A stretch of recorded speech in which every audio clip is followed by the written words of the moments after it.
नमस्कार मैत्रिणींनो, आज मकर संक्रांतीच्या आधीचा दिवस म्हणजे भोगी. तर सकाळी मी लवकर उठले होते कारण आईंना जायचं होतं ऑफिसला. त्यासाठी मला लवकर सगळं जे काय बनवायचं होतं. आज बनवलं जातं केंगाट म्हणजे भोगीची भाजी आणि बाजरीची भाकरी आणि मसाले भात. तर त्याची जिथं मी तयारी करत होते, पण त्या अगोदर मी आंघोळ वगैरे करून घेतली आणि त्यानंतर मी त्या सगळ्या तयारीला लागले.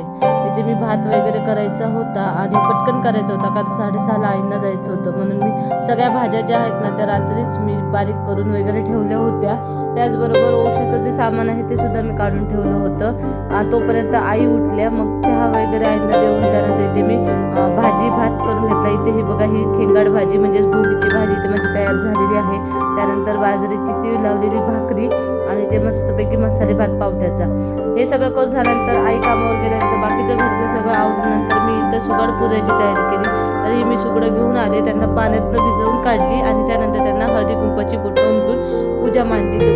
अगोदर घरातली पूजा केली आणि देवाऱ्यासमोरच ही पूजा मी मांडून घेतली. त्यानंतर त्यामध्ये ओसा भरून घेतला आणि जो काय मी भाजी भाकरीचा नैवेद्य केला होता तो सगळा दाखवला.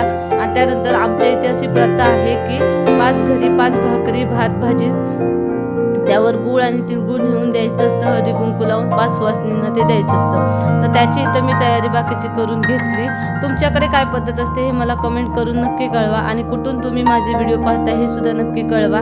तर इथे मी भाजी भाकरीवर भरून घेतली. त्यानंतर गाईला सुद्धा नैवेद्य काढून घेतला आणि 5 घरी मी द्यायला गेले. तर सगळ्यांना मकर संक्रांतीच्या खूप खूप शुभेच्छा. असेच मकर संक्रांतीचे व्हिडिओ येत राहतील. आजच्या पुरते एवढंच होतं. पुन्हा भेटूया. चला बाय.